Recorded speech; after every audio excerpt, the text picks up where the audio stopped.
सदियों पुरानी बात है, जब फतेहपुर नाम की एक रियासत में कई छोटे छोटे देहात आबाद थे। इन्हीं में से एक बस्ती में, एक बेहद खस्ताहाल झोपड़ी में कबीर नाम का एक शख्स रहा करता था। अगर दुनियावी नजर से देखा जाए तो उसके पास मालो दौलत के नाम पर कुछ भी नहीं था, लेकिन उसकी रूहानी दौलत यानी उसके दिल का सुकून किसी बादशाह से कम न था। कबीर अपनी वफादार बीवी सलमा और 2 मासूम बच्चों के साथ रहता था। फतेहपुर के लोग अक्सर कबीर की हालत देखकर हैरान होते। जब वो कबीर को कड़ी धूप में खून पसीना एक करते देखते तो अक्सर उससे पूछते, अरे कबीर भाई, तुम दिन रात इतनी मेहनत करते हो, फिर भी तुम्हारी गरीबी और तंगदस्ती खत्म क्यों नहीं होती? इस सवाल पर कबीर के चेहरे पर शिकन नहीं बल्कि एक रूहानी मुस्कुराहट बिखर जाती। वो बड़े इत्मीनान से जवाब देता, मेरे भाई, अल्लाह का दिया हुआ सबसे बड़ा खजाना सुकून है जो मेरे गरीब खाने में मौजूद है। ये दुनियावी दौलत मेरे लिए कोई मायने नहीं रखती। मेरा रब जिस हाल में रखे मैं उसी में राजी हूं। कई मर्तबा हालात ऐसे हो जाते कि घर में अनाज का एक दाना भी ना होता। फाका कशी की नौबत आ जाती। जब कबीर मजबूरी के आलम में मदद की आस लेकर बस्ती के अमीरों के पास जाता तो वो उसका मजाक उड़ाते। वो तंज कसते हुए कहते, क्यों कबीर, तुम तो कहते थे कि दौलत कोई मायने नहीं रखती और सब कुछ अल्लाह की मर्जी से होता है, तो अब हमारे सामने हाथ क्यों फैलाते हो? जाओ अपने रब से ही मांगो। उन रईसों की ये चुपती हुई बातें कबीर के दिल को छलनी कर देती थीं, मगर उसकी जबान पर कभी शिकायत ना आती। वो बस आसमान की तरफ देखता और खुद को तसल्ली देता, बेशक अल्लाह के घर देर है अंधेर नहीं। ये मेरे सब्र का इम्तिहान है और मेरे हालात जरूर बदलेंगे। हकीकत तो यह थी कि कबीर हमेशा से ऐसा नहीं था। वक्त का पहिया घूमने से पहले कबीर फतेहपुर का एक खुशहाल ताजिर हुआ करता था। उसका भी एक आलीशान मकान था और वो फतेहपुर के बाजार में कपड़े की एक बड़ी दुकान का मालिक था। कबीर की दुकान पर हमेशा खरीदारों की भीड़ लगी रहती थी। इसकी वजह यह थी कि कबीर का इखलाका बहुत नरम था। यही बात फतेहपुर के दूसरे कपड़ा व्यापारियों को खटकती थी। वो कबीर की शोहरत और ईमानदारी से जलते थे। उनके दिलों में हसद की आग भड़क रही थी। वो आपस में कहते, जब तक यह कबीर बाजार में है हमारी दुकानों पर कोई ग्राहक नहीं आएगा। आखिरकार शैतान ने उनके दिलों में घर कर लिया। उन सभी लालची व्यापारियों ने मिलकर एक खौफनाक साजिश रची। उन्होंने तय किया कि किसी भी तरह धोखे या फरेब से कबीर को बर्बाद करना होगा ताकि वो इस बाजार से हमेशा के लिए दफा हो जाए। उन साजिशी ताजिरों ने अपने मंसूबे को अंजाम देने के लिए दूसरे शहर से एक शातिर ठग को बुलाया जिसका नाम जावेद था। जावेद अपने काफिले के साथ शाही ठाट बाट से फतेहपुर के बाजार में दाखिल हुआ। उसने कबीर की दुकान का रुख किया। कबीर अपनी दुकान पर बैठा ग्राहकों से बात कर रहा था। तभी जावेद वहां पहुंचा। उसने चेहरे पर मासूमियत और शराफत का नकाब ओढ़ रखा था। जावेद ने कबीर से बड़ी आजीजी से कहा, अस्सलाम वालेकुम भाई, मैंने सुना है कि पूरे फतेहपुर में आप जैसा ईमानदार और नेक ताजिर कोई नहीं। मैं गुलशनबाद से आया हूं। आपकी नेक नामी सुनकर ही यहां आया हूं। मैं चाहता हूं कि आपकी दुकान का सारा माल मैं खरीद लूं। कबीर, जो एक साफ दिल इंसान था, जावेद की चिकनी चुपड़ी बातों में आ गया। जावेद ने अपनी चाल चलते हुए कहा, भाई कबीर, मसला यह है कि मेरे पास अभी नकद रकम कम पड़ रही है। मेरा एक और काफिला जो मेरे छोटे भाई के साथ आ रहा है वो शाम तक गुलशनबाद से यहां पहुंच जाएगा। जैसे ही वो आएगा मैं आपका एक एक पैसा चुका दूंगा। क्या आप मुझ पर इतना भरोसा कर सकते हैं? कबीर ने जावेद के चेहरे को गौर से देखा। उसे जरा भी गुमान न हुआ कि उसके सामने खड़ा शख्स एक बहरूपिया है। कबीर ने मुस्कुराते हुए कहा, बेशक भाई, तिजारत तो भरोसे पर ही चलती है। आप मेहमान हैं, मुझे आप पर यकीन है। मैं सारा माल आपके हवाले करता हूं। और बस यहीं से कबीर की तकदीर ने करवट ली। उस नेकियों वाले कबीर ने अपनी दुकान का सारा कीमती कपड़ा उस धोखेबाज जावेद के घोड़ों और खच्चरों पर लदवा दिया। शाम का वक्त करीब आ रहा था। जावेद ने कबीर को बातों में उलझाए रखा और कहा, भाई, जब तक मेरा भाई रकम लेकर नहीं आता मैं यहीं आपकी दुकान पर बैठता हूं। तभी अजान की आवाज फिजाओं में गूंजी। मगरिब की नमाज का वक्त हो गया था। जावेद ने मौका ताड़ा और बड़े अदब से बोला, कबीर भाई, हैया अलस्सलाह, मस्जिद से बुलावा आ गया है, चलिए पहले अल्लाह के हुजूर सजदा कर लें, फिर बाकी बात करेंगे। कबीर को लगा कि यह शख्स भी बड़ा दीनदार है। उसने दुकान खुली छोड़ी और जावेद के साथ पास वाली मस्जिद की तरफ चल दिया।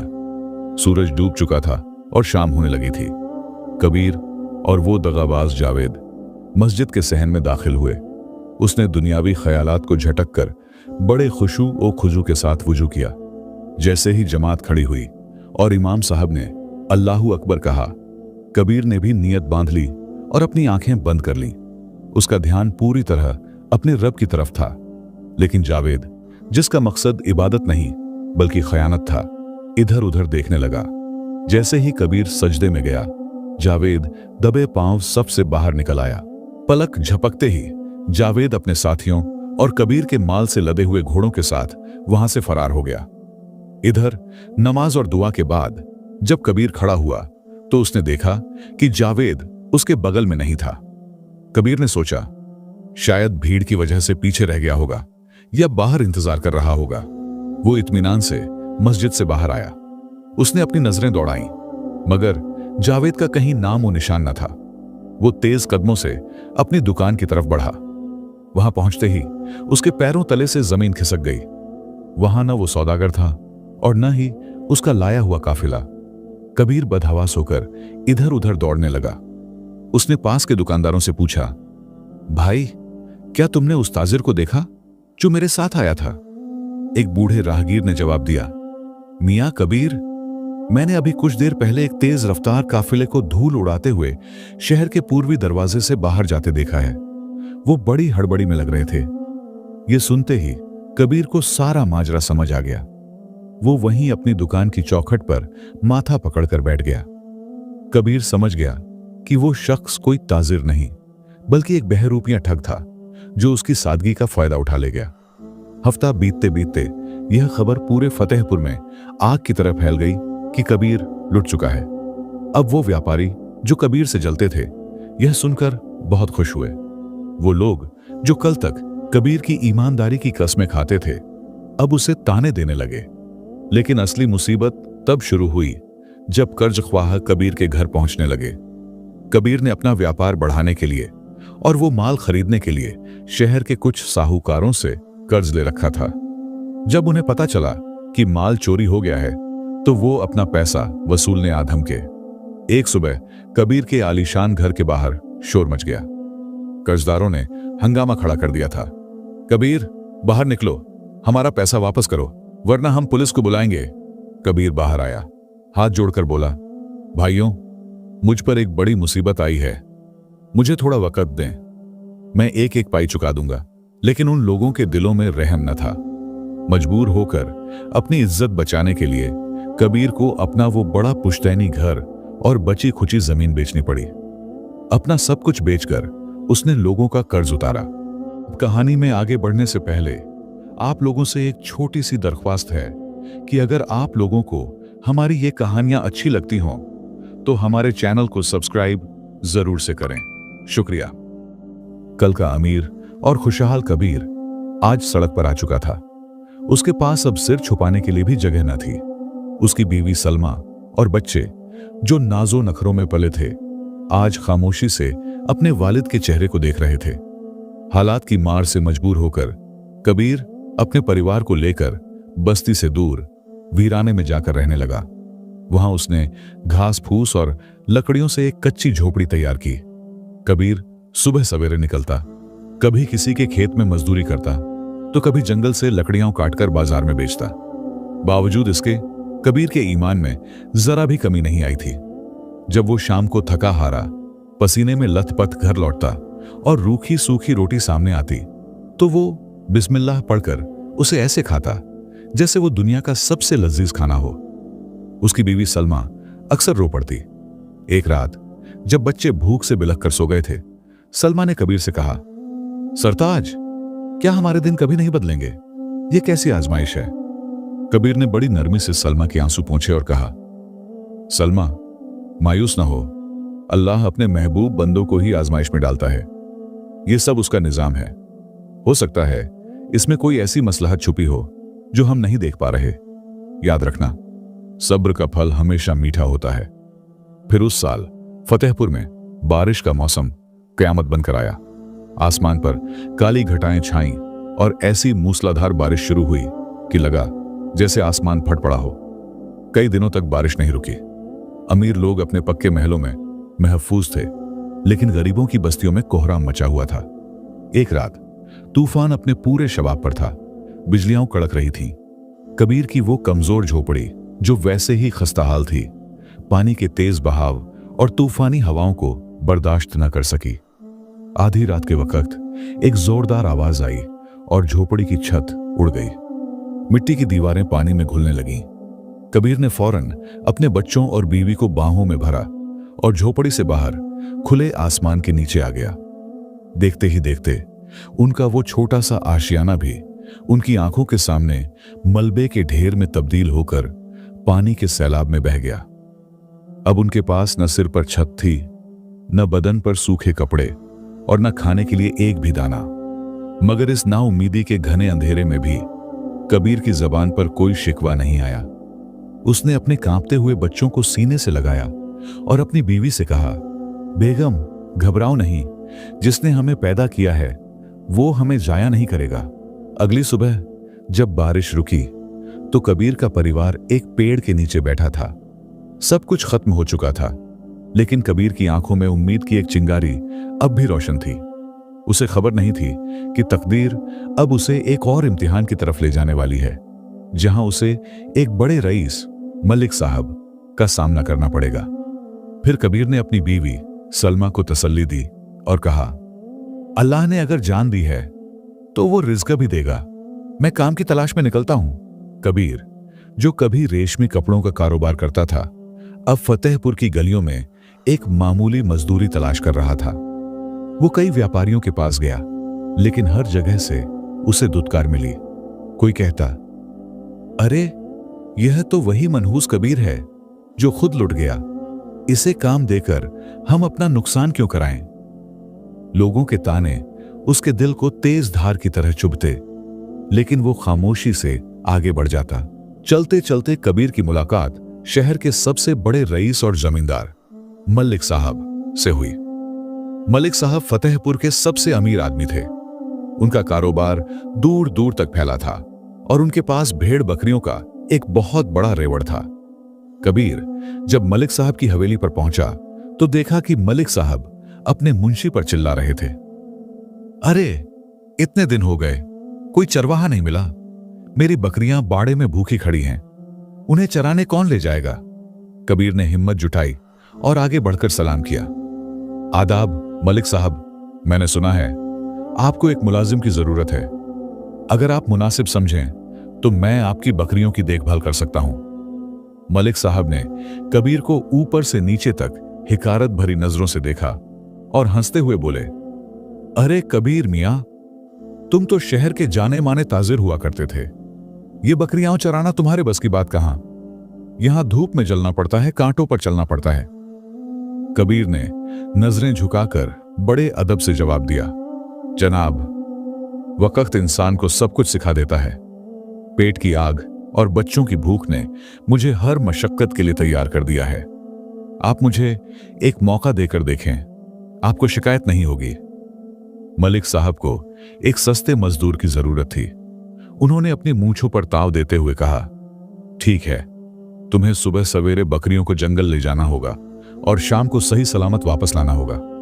इसके बदले मैं तुम्हें रोज की उजरत और थोड़ा अनाज दे दिया करूंगा। कबीर ने अल्लाह का शुक्र अदा किया और फौरन हामी भर दी। अब वो कबीर ताजिर नहीं, बल्कि कबीर चरवाहा बन चुका था।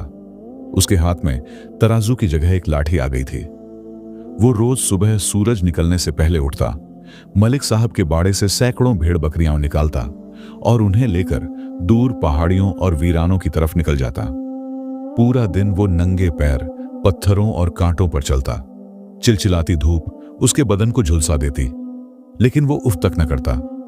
शाम को जब उसे मजदूरी के चंद सिक्के मिलते तो वो सीधा बाजार जाकर आटा और दाल खरीदता।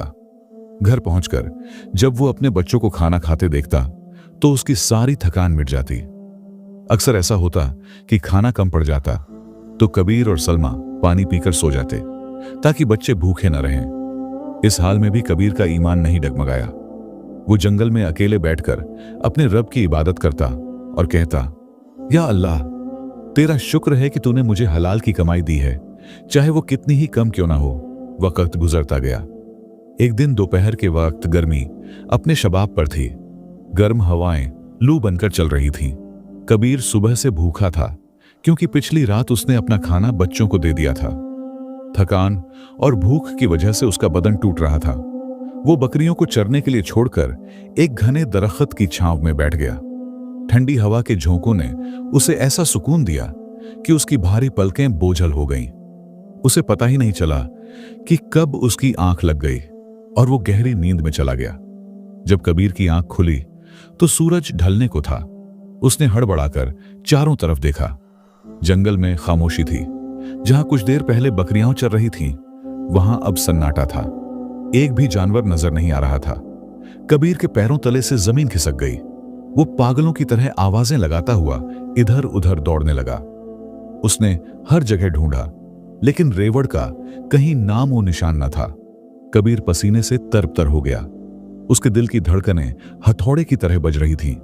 वो जानता था कि यह सिर्फ बकरियां नहीं थीं, यह उसकी जिंदगी की बची खुची डोर थी जो अब टूटने वाली थी।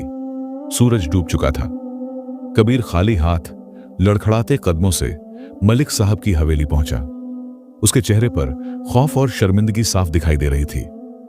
मलिक साहब हवेली के बाहर अपनी आराम कुर्सी पर बैठे हुक्का पी रहे थे। कबीर को खाली हाथ आता देख वो अपनी जगह से उछल पड़े। कबीर, मेरी बकरियां कहां हैं? तुम अकेले क्यों आ रहे हो?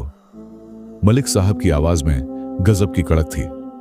कबीर कांपते हुए घुटनों के बल बैठ गया और गिड़गिड़ाते हुए बोला, मालिक, मुझसे बहुत बड़ी गलती हो गई।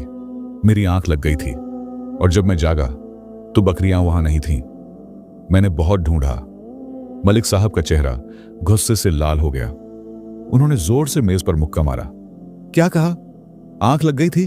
हरामखोर, तू जानता है वो बकरियां कितनी कीमती थीं? वो मेरे बरसों की कमाई थी। शोर सुनकर गांव के दूसरे लोग भी वहां जमा हो गए। भीड़ में से किसी ने तंज कसा, मैंने तो पहले ही कहा था, यह कबीर बड़ा बदकिस्मत है। जिस काम में हाथ डालता है उसे मिट्टी कर देता है। मलिक साहब गुस्से में तिलमिला रहे थे। उन्होंने कबीर का गिरेबान पकड़ लिया और चीख कर बोले, मुझे तेरी कहानियां नहीं सुननी। या तो अभी के अभी मेरी एक एक बकरी ढूंढ कर ला, या फिर मेरा नुकसान भर। बोल, कहां से देगा मेरा पैसा? कबीर की आंखों से आंसू बहने लगे। उसने हाथ जोड़कर कहा, सरकार, मेरे पास तो फूटी कौड़ी नहीं है। मेरा घर, दुकान सब पहले ही लुट चुका है। मैं आपका नुकसान कैसे भरूं? आप मुझे मार लें, पीट लें, मगर मुझ गरीब पर रहम करें। मलिक साहब एक चालाक व्यापारी थे। उन्होंने सोचा कि इससे पैसा तो मिलेगा ही नहीं, क्यों ना इसका फायदा उठाया जाए। उन्होंने कबीर को धक्का देते हुए छोड़ा और भीड़ के सामने ऐलान किया, ठीक है कबीर, अगर तेरे पास पैसा नहीं है तो तुझे अपने जिस्म और मेहनत से यह कर्ज चुकाना होगा। आज से तू मेरा गुलाम है। जब तक मेरे नुकसान की भरपाई नहीं हो जाती, तू मेरे घर और खेतों में बिना पैसों के काम करेगा। तुझे खाने को सिर्फ 2 वक्त की सूखी रोटी मिलेगी, लेकिन एक भी पैसा नहीं मिलेगा। कबीर सन्न रह गया। गुलामी, यह मौत से भी बदतर सजा थी, लेकिन उसके पास कोई दूसरा रास्ता नहीं था। कबीर ने अपने आंसू पिए और मलिक साहब से कहा, जो हुक्म सरकार, मुझे आपकी गुलामी मंजूर है। उस रात जब कबीर घर पहुंचा तो उसकी रूह छलनी हो चुकी थी। उसने सलमा को कुछ नहीं बताया, बस खामोशी से एक कोने में बैठकर रोता रहा। वह सोच रहा था, या रब, क्या मेरे इम्तिहान की कोई इंतहा ही नहीं है? लेकिन उसे खबर नहीं थी कि यही गुलामी और यही ईमानदारी एक दिन उसके खोए हुए वकार को वापस लाने का जरिया बनेगी। मलिक साहब के यहां गुलामी करते हुए कबीर को पूरा 1 साल बीत गया। यह 1 साल कबीर की जिंदगी का सबसे तकलीफ देह अरसा था। वह सूरज निकलने से पहले उठता और जानवरों के बाड़े की सफाई से लेकर खेतों में हल चलाने तक हर छोटा बड़ा काम करता। गांव वाले जब कबीर को बोझा ढोते देखते तो आपस में खुसर पुसर करते। कोई कहता, देखो यह वही रईस कबीर है जिसे तकदीर ने अर्श से फर्श पर पटक दिया। मगर कबीर ने अपने कानों को बहरा कर लिया था। वह खामोशी से अपना काम करता और दिल ही दिल में अपने रब से बातें करता। या अल्लाह, तू देख रहा है कि मैं हराम का एक दाना भी नहीं खा रहा, मेरी मेहनत को जाया ना करना। उसकी बीवी सलमा की आंखों के आंसू सूख चुके थे। वह अक्सर कबीर के जख्मी पैरों पर तेल लगाती और कहती, सरताज, अब और कितना इम्तिहान बाकी है। कबीर फीकी मुस्कान के साथ जवाब देता, बस थोड़ा और बेगम, अंधेरी रात के बाद सवेरा जरूर होता है। लेकिन कहते हैं ना कि सच्चाई की खुशबू छुपती नहीं है। मलिक साहब, जो एक सख्त गीर और दुनियादार आदमी थे, वह 1 साल से कबीर को देख रहे थे। एक दिन मलिक साहब अपनी हवेली की खिड़की से देख रहे थे। कबीर मूसलाधार बारिश में भीगता हुआ उनकी बकरियों के बाड़े की छत ठीक कर रहा था ताकि जानवर भीग न जाएं। कबीर का अपना घर नहीं था, फिर भी वह मालिक के नुकसान को अपना नुकसान समझ रहा था। यह मंजर देखकर मलिक साहब का जमीर जाग उठा। उन्हें अपनी ज्यादती पर बड़ी नदामत महसूस हुई। उन्होंने सोचा, मैं कितना पत्थर दिल हूं। यह शख्स जिसने पिछले 1 साल में मेरी इतनी सेवा की है कि मेरा नुकसान कब का पूरा हो चुका है, फिर भी मैं इसे जानवर की तरह जोते हुए हूं। उस दिन बकरियों का खोना यकीनन एक हादसा था। इसने झूठ नहीं बोला होगा। इंसानियत और रहम का जज्बा आखिरकार दौलत के नशे पर भारी पड़ गया। अगली सुबह मलिक साहब ने कबीर को अपने पास बुलाया। वह सिर झुकाकर मलिक साहब के सामने खड़ा हो गया। मलिक साहब अपनी गद्दी से उठे और कबीर के कंधे पर हाथ रखा। आज उनकी आवाज में कड़क नहीं बल्कि एक अजीब सी नरमी थी। उन्होंने कहा, कबीर, मैंने पिछले 1 साल में तुम्हें परखा है। तुम एक सच्चे और बाकरदार इंसान हो। मैंने गुस्से में आकर तुम्हारे साथ बहुत सख्ती की, जिसके लिए मैं शर्मिंदा हूं। तुम्हारा कर्ज और मेरा नुकसान तुम्हारी मेहनत से अदा हो चुका है। कबीर ने मलिक साहब की तरफ देखा। मलिक साहब ने आगे कहा, जाओ कबीर, मैं तुम्हें आज से आजाद करता हूं। अब तुम मेरे गुलाम नहीं हो। तुम पर मेरा कोई बकाया नहीं है, और अगर तुम्हारे पास देने को कुछ नहीं भी है तब भी मैंने तुम्हें माफ किया। कबीर की आंखों से टप टप आंसू गिरने लगे। यह खुशी के आंसू थे। उसने मलिक साहब के हाथ चूम लिए और रूहानी आवाज में बोला, मालिक, अल्लाह आपको इसका बदला देगा। आपने मुझे नई जिंदगी दी है। कबीर दौड़ता हुआ अपनी झोपड़ी में पहुंचा और सलमा को खुशखबरी सुनाई। सलमा, हम आजाद हैं। अब हमें किसी की जी हुजूरी नहीं करनी पड़ेगी। सलमा ने शुक्र का सजदा किया, लेकिन कबीर जानता था कि फतेहपुर में रहकर वह कभी तरक्की नहीं कर पाएगा। यहां लोग उसे हमेशा चरवाहा और मनहूस कहकर बुलाएंगे। उसकी पुरानी पहचान अब दागदार हो चुकी थी। उसने एक बड़ा फैसला लिया। उसने सलमा से कहा, बेगम, यह जमीन अब हमारे लिए तंग हो चुकी है। यहां हमारी इज्जत की कोई कदर नहीं। हम यहां से दूर गुलशनबाद जाएंगे। वहां मुझे कोई नहीं जानता। हम नए सिरे से जिंदगी शुरू करेंगे। अगली सुबह कबीर ने अपना बचा खुचा सामान एक पोटली में बांधा। वह अपनी बीवी और बच्चों को लेकर गांव से निकलने लगा। रास्ते में कुछ गांव वाले मिले। उन्होंने तंज कसते हुए कहा, अरे देखो, कल का गुलाम आज नवाब बनने चला है। परदेश जा रहा है किस्मत आजमाने। कबीर ने उनकी बातों का कोई जवाब नहीं दिया। उसने सिर्फ मुस्कुराकर पीछे मुड़कर देखा और दिल ही दिल में अपने वतन को अलविदा कहा। कई दिनों के थका देने वाले सफर के बाद कबीर का परिवार गुलशनबाद पहुंचा। कबीर ने शहर के किनारे एक सस्ती सी जगह किराए पर ली और मेहनत मजदूरी शुरू कर दी। उसकी ईमानदारी की चर्चा धीरे धीरे गुलशनबाद के बाजार में होने लगी। लोग कहने लगे, अगर कोई कीमती सामान रखवाना हो तो उस परदेसी मजदूर कबीर को दो, वह अमानत में खयानत नहीं करता। एक दिन कबीर बाजार के बीचों बीच खड़ा काम की तलाश कर रहा था। भीड़ भाड़ वाला माहौल था। अचानक एक रईस जादे ने उसे पीछे से आवाज दी, अरे भाई, जरा सुनना। कबीर पलटा और उस शख्स के पास गया। जी हुजूर, फरमाइए, क्या सेवा कर सकता हूं? वह रईस आदमी कबीर को कोई काम सौंपने ही वाला था कि अचानक उसकी नजर कबीर के चेहरे पर पड़ी।